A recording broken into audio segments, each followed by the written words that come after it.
What if the one person who wasn't supposed to see saw everything? The house was quiet, that kind of silency that rings in your ears, making every breath feel like a betrayal.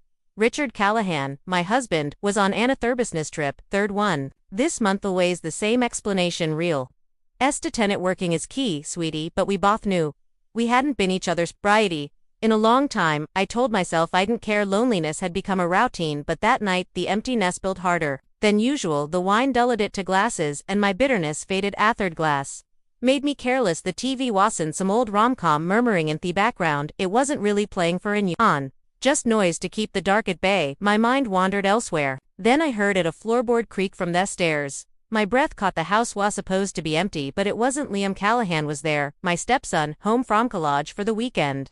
I hadn't heard him come in when I turned. He was already in the doorway, frozen. I froze too, stunned by the moment, understanding the unspoken confusion in his face. His eyes met mine, wide, startled, and unreadable. I dropped my glass. It shattered on the hardwood.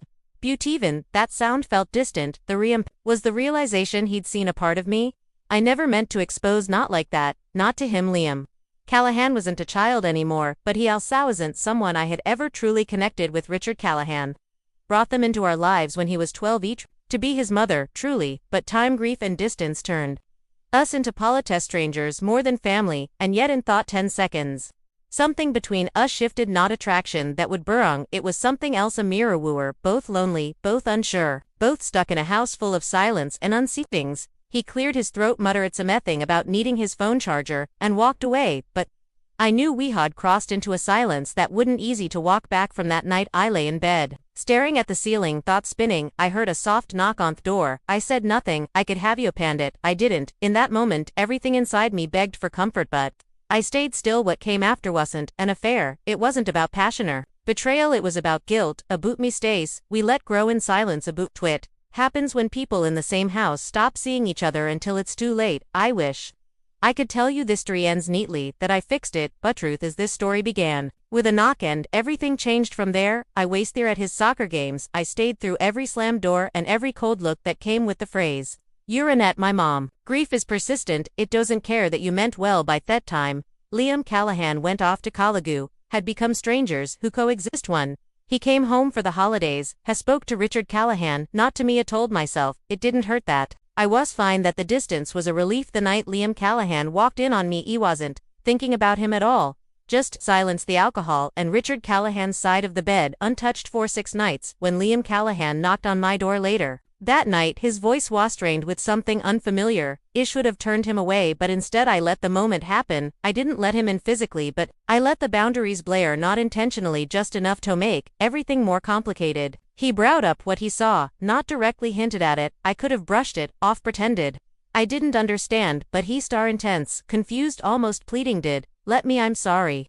You saw that." He told him. His jaw twitched. "No need to apologize." Then softer, "I get it. I know what loneliness feels like." It hit Mathon. He wasn't a kid anymore, and that scared me, not because of what he felt but because I realized how fragile I had become. What followed wasn't explosive, it was slow, quiet, innocent moments that have meant much. Lingering eye contact in the kitchen, shared silence, passing comments late at night. Wes started acting like two people trying to comfort each other, not like family. Thoroughs blurred, and then one night he said it, "You deserve more than someone who keeps disappearing on you." I let those words mean more than they should have. I let myself believe in that weak moment that maybe I wasn't crossing a line, that I just needed to feel seen. But the universe doesn't let you escape your choices. It brings consequences faster. You think I found out through a text, just 3 words, "He's coming back." Richard Callahan, who was supposed to be away for the rest of the week, cut his trip short. His message was simple: meeting wrapped early, home by 9. I froze. He sat in front of the TV, heart racing. Liam Callahan looked over. "What's wrong?" I handed him the phone. His face shifted, not panic, just calculation. "We've got 6 hours, he said. That didn't make me feel better, it made everything worse. We moved like people cleaning up a mistake, not like people in control. Changed sheets upon windows, lit candles, hid what we thought could betray us. Liam Callahan tried to reassure me he won't notice anything, but when he reached for my hand and last time I pulled away, his eyes darkened. "It's too late, Nora Bennett," he said quietly. "You can't undo it now." And he was right, because in the days that followed, I found out I wasn't the only one keeping secrets we never talked about. What happened that night, not Buck, but because speaking it out loud would make it real, and the truth was worse than silence. One afternoon, as I folded laundry, Liam Callahan appeared in the doorway. "You can't keep pretending." He said. "I'm not," I whispered, heart pounding. "You look at me, like you're searching for something." He added, his voice low. My hands trembled. "We have to stop this." I said that phrase often in the weeks that followed, like a mantra, hoping it would erase the guilt, but guilt doesn't fade with repetition, it waits. Gross teeth. Andors was about to bite. Richard Callahan changed his routine without warning. A casual comment on the phone, "I'll work from home this week, miss seeing your face around." Liam Callahan froze mid-bites. Her eyes met for one brief second. In a Richard Callahan sort clattered on his plate. "Something wrong, just burned my tongue," Liam Callahan replied, smoothly sipping orange juice. We had tried to be cautious, but the cracks had started. Tasha, one evening, I forgot to delete a text message, just one. During dinner my phone buzzed. Richard Callahan picked it up. "Liam Callahan, need anything from Thess?" Harmless, except Liam Callahan was sitting right across the table. His phone hadn't moved. Richard Callahan's expression didn't change, but the air did. Later, I found my charger unplugged, my phone dead. I found a receipt in the laundry. Belmont Motel Room 214. Tuesday's day. Richard Callahan had been in Chicago the day I had said I needed time alone. I burned the receipt in the sink, paper curling into ash. When I turned, Richard Callahan was in the doorway. 2 days later, Liam Callahan found me in "We need to talk about Lindsay Thiers." "Nothing to talk about. If you back off now he'll know." I pulled away from his grip. "Or maybe he's hiding something." To the words felt hollow, bitter. Liam Callahan's eyes narrowed. "Then maybe we're all just lying to each other." I began to notice signs. The GPS in me car had been reset. The home security camera shifted angles. Richard Callahan's laptop always closed when I walked in. "Dad," Liam Callahan said one evening, voice heavy. Richard Callahan stepped out from the shadows, his voice cold and calm. "And call me that." Silence, then the quietest sound. Suitcase wheel sliding across the floor. Richard Callahan stood at the top of the stairs, adjusting the handle, until the leather creaked. His wedding ring caught the hallway light. "Wow," he said. 3 months. I flinched. "That's all he gave me." Then he looked at Liam Callahan. "Get out." Liam Callahan dedarg. He grabbed his keys, drove away. Richard Callahan stayed still. Then at last he spoke. "I knew something was wrong. Way you two acted when I walked into a room." His voice didn't rise, didn't need to. The damage was done not just by what we did, but by what we let happen in the silence. She became the architect of her own unraveling, revealing how self-appointed victimhood can sometimes mask a reluctance to confront the truth of one's actions. The shift in the Stepson's behavior from silent complicity to accusatory distance reflects a broader truth in imbalance. The balance of perception eventually tilts. In the attempt to distance ourselves from blame, we often shape the narrative to feel less guilty, but some decisions don't offer clean exits. Some damage isn't reversible.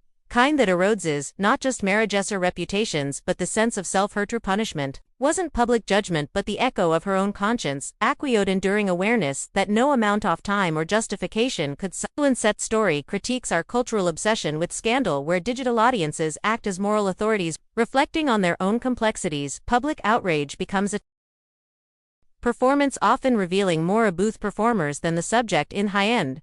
It's a sobering reminder of the cost of seeking temporary comfort over long-term truth, how emotional shortcuts can turn affection into pressure and vulnerability into leverage. Most of a lit teaches that not all pain fades, nodal damage can be undone, and sometimes the harshest exile comes not from others but from the lives we can never return. No days without Liam Callahan, without Richard Callahan, and without myself. At least the part of me that used to smile, thought, used to believe in something called family. After Liam Callahan drove away and Richard Callahan walked out carrying a suitcase heavier than any words he might have said, the house fell into asylance. I had never known before, not the quiet of midnight, but the stillness of a place that had just lost its soul. It tried to clean everything, the inarticulable, the living room, myself, but how do you tidy up the emptiness they left behind? How do you wipe away choices that shatter quietly under your own hands? In the beginning, I lived like a ghost. No one called, no one asked. Everything I used Tedo to hold life together, cooking, watering plants, arranging flowers, had become mechanical motions without meaning, a performance of what used to be normal. Each morning, I checked my phone hoping for a message from Richard Callahan or a sign from Liam Callahan. There was nothing. Liam Callahan despaired from every platform. No mails, no calls. It was as if he hadn't existed, at least not in my world. A phone call that lasted less than 5 minutes. I didn't tell her everything, just that Richard Callahan had left, that Liam Callahan wasn't here anymore. Shed and asked for more, just let out a quiet sigh. I could hear the water boiling on her stove, the soft rustle of wind brushing against her kitchen curtains at the end of the call. She said just one thing, not because I wanted to preserve memories, but because I was afraid that one day, I'd pretend to forget, and if I would repeat everything at first. The entries were nothing more than scribbled emotions, can't breathe.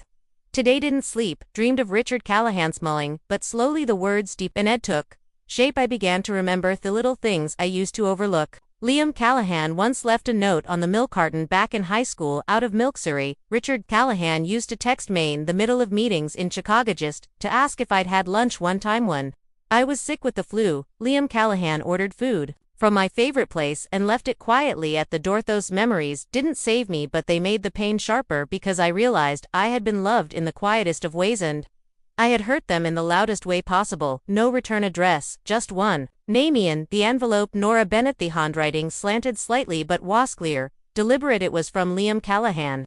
It took me more than half an hour to open it. Inside there was no blame, no anger, no apology either. Liam Callahan simply wrote, "We went too far without ever realizing when we should have stopped, but I think the worst part isn't what happened, it's that we're no longer the people who once needed each other so innocently. I thought I watched, but the truth is, I was just a boy who wanted to be seen, wanted to matter, and you did too, didn't you, Eam? Not coming back, but I hope you want to sapper from yourself." I cried until my tears blurred the last lines of Thelator, not because Liam Callahan was gone, but because he had understood me perhaps even more deeply than Richard Callahan ever did. But in October, I received an email from his attorney. Everything was formal, perfectly composite, a notice of separation, a proposed division of assets, and a single line at the very end. "Despite everything, Nora Bennett, there was a time I truly loved you." I printed the email, folded it, placided it inside my journal. I never replit that.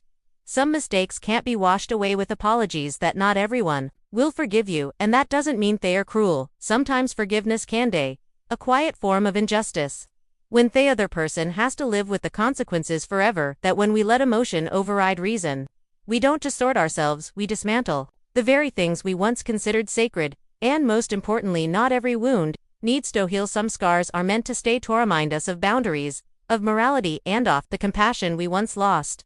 I don't live in that house anymore. I moved into a small apartment near the sea, a place where soft morning light filters through the windows and the sound of waves has replaced any need for an alarm clock. I teach English to immigrants, now I cook for myself. I replanted a pot of lavender, same kind Richard Callahan once gave me. I wouldn't call it happiness, not entirely, but I'm living with the truth, with the consequences, and with the quiet hope that maybe someday I'll be able to forgive myself, even if I never forget. 3 months later, winter had begun to creep in through every crack of the small apartment I now called home. There was no longer the warmth of someone beside me, nor the half-hearted conversations that is to fill the void each morning. He made a cup of tea, opened the window, looked out at the sea, and reminded Miss, "This is the price I have to pay." I began writing more, not just in me journal. I scribbled thoughts on anything I could find, receipts, the back off cereal boxes, even old envelopes. There was something about putting it into words that made me feel not completely invisible. One day, I saw a couple arguing on the balcony across from mine. They shouted the very things I used to swallow. "You never really listen," the woman cried, and I saw myself in that sentence, not the one saying it, but Theon, who had longed to be heard. During a parent meeting at the English class, Eno taught a student, asked me, "Do you believe in redemption?" I hesitated, then replied, "I do, but not everyone gets that chance." My students, most of them refugees, migrants, or survivors of loss, taught me more than I could teach them. They still smiled, they still hoped, and learned to be silent when needed. One rainy night, I reopened Liam's letter. Read the final line again and again. Think the worst part isn't what happened, it's that we're no longer the people who needed each other so innocently. Thought hit me out of all the chaos. That meant was the true sentence. Not Richard's departure, not Liam's last glance, but the fact that I had lost that part of myself that once knew right from wrong, the part that once knew when to stop. I never saw myself as the victim. I was the one who made choices, and now I was learning to live with them. I hung an old photo on the wall, not a family portrait, but a picture I took on a solo trip when I was 27. I was standing on a wooden bridge in Kyoto, arms raised toward the sky. I don't remember exactly why I was smiling in that photo, but I remember how it felt, light, unburdened, and fearless. I want to find that woman Agonaut, to start over, but to make sure I never lose myself like that again. One morning in March, I received an email from Liam, no subject, no greeting, just online, "I'm doing well, I hope you are too." I didn't reply, but I smiled not because the pain was gone but because at last I could read those words. Without crying, his name was Mateo Reyes, 41 years old, from Guatemala. He was one of the quietest students in my class, sitting in the back corner, always tucking notes diligently and almost never asking questions. There was something in high size that reminded me of myself, a sadness with no name but also without resentant, a man surviving not truly living. One day after class, when everyone else had left, Mateo approached my desk, handed me a wrinkled piece of paperone. It was a short sentence in broken English, written with effort. I want to talk about my story, not for help for brev. I nodded. We agreed to meet that Saturday afternoon at a small cafe BV, see the same one where I often sat to write in my journal. Mateo told me about the life he left behind, a wife who'd died, giving birth an aging mother, a daughter he raised alone in a poverty-stricken border town. He had left it all behind to work here, hoping to send money home, and in the process, he had lost himself back home. I was a father, a son here. I'm just a shadow, Hesed. His eyes didn't waver. I didn't know way. His words hit me so deeply, Maybeck, as I too had once been a shadow, Mabe. Because for the first time in a long time, I recognized pain that did to belong solely to me. After that, we started seeing each other more often, not because we needed each other, but because you understood each other. Our conversations were quiet, unhurried, no one trying to fix the other, yet somehow patching up old wounds without realizing. Mateo always carried an old worn-out camera. I take pictures to remember I've seen beauty. He said one afternoon he took a photo of me reading by the window. He laughed, saying, I don't think I'm beautiful anymore. He didn't reply, just showed me the photo, and for the first time in months, I saw Meisel Funbracken. I don't call it love, I dare not twit. We didn't have a name, it was like an umbrella in the rain. Not enough to keep you entirely dry, but enough to stop you from drowning. One evening, he handed me a carefully folded letter. For me, daughter, he said, write it in English for me, so she knows her father. I learning for her. I wrote the letter, but at the end I added one small line, your father is brave, and he still believes in flight, even when all he's seen is. I never told Mateo about that line, but I hoped that one day when his daughter read it, she'd know her father was never alone in this foreign land. Spring came late that year. The lavender I planted on my balcony still refused to bloom, but that was okay. I had learned that some things take time, and some things may never bloom again, yet we can still love the soil where they once tried to grow. I met Richard one Sunday afternoon at the courthouse to sign the separation papers. He looked thinner than before, quieter no longer. Man who used to text me just to ask if I'd eaten, but someone who had once loved me in his own way, and in doing so lost both me and himself.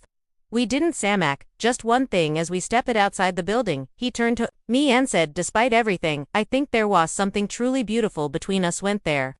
I nodded yes, and that's why I'll never forget it. That night I wrote in my journal, forgiveness isn't about erasing memories, it's choosing to keep them without letting them comforting you. And Liam, I hadn't heard from him in a long time, but sometimes Hestel appeared in my dreams. Dreams where two people sit together, as if they were once lost souls since mistaken, but each continuing on in separate directions. I never wrote to him. He believed Liam needed silence more than words, and I had learned how not to name something that never had the chance to grow the right way. Mateo still came tokless regularly. His daughter LSE had written back in trembling English, Daddy, am proud you are my hero. I cried reading that line, not because I had helped write it, but because I saw within it something I had once hoped a child Afman might say, if I had one afternoon. Mateo placed his old camera in my hands and said, now, it's your turn to capture what beauty looks like to you. I smiled, turned it on, and took a photo. In it was him smiling, coffee coupon, hand sunlight streaming over his holder, and inside me. The storm had finally passed. I didn't love Mateo. Booty was deeply grateful for him for showing up, for not trying to rescue Mabu, simply sitting beside me until I could stand again. 3 years later, I published my first book, Things We Don't Need to Forget, not a memoir but a collection of quiet stories. About forgiveness, about mistakes, about ordinary people who lost their way and still managed to find themselves again. I received an anonymous email. I read it all, and I'm not angry at you anymore. Ages sad that you couldn't forgive yourself sooner. I didn't reply, but each knew he had understood at last. I don't call this the ending because life doesn't end, it shifts, it bends, it brings late blooming seasons and people learning to live again after what once seemed impossible.